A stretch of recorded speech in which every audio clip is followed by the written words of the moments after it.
everyone, so I already have an update on the Keynote situation, even though I just uploaded that video this morning that talked about the bug in Keynote version 8.2 where it doesn't let you link your tabs properly.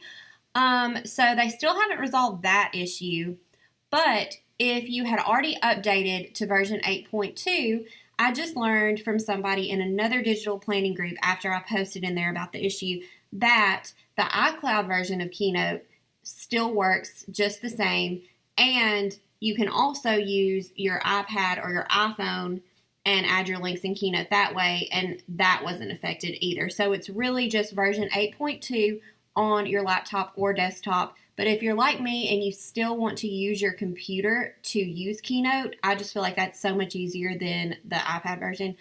You can access it on iCloud.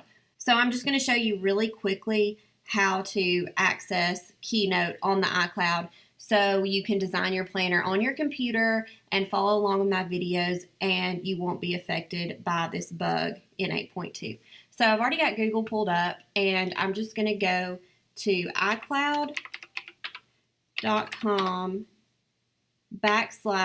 / and then # Keynote and then another / and hit enter. And I'm sorry, my keyboard is so loud.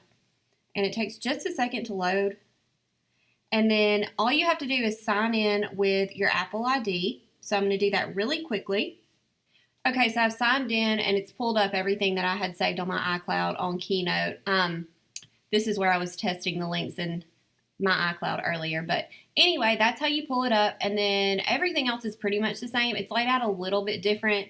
It's more similar to Keynote on your iPad, but it's still easier to use. I just think it's easier to use a mouse when I'm designing stuff. So to start a new slide or to start a new presentation, you would just click that plus sign.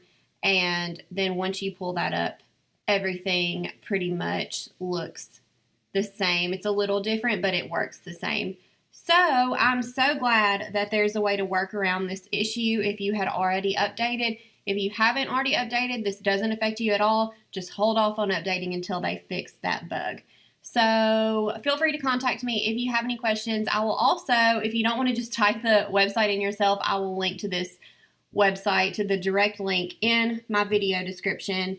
And that's it. So I'm so glad you guys are liking these lessons that I'm uploading, and I can't wait to upload more. Thanks.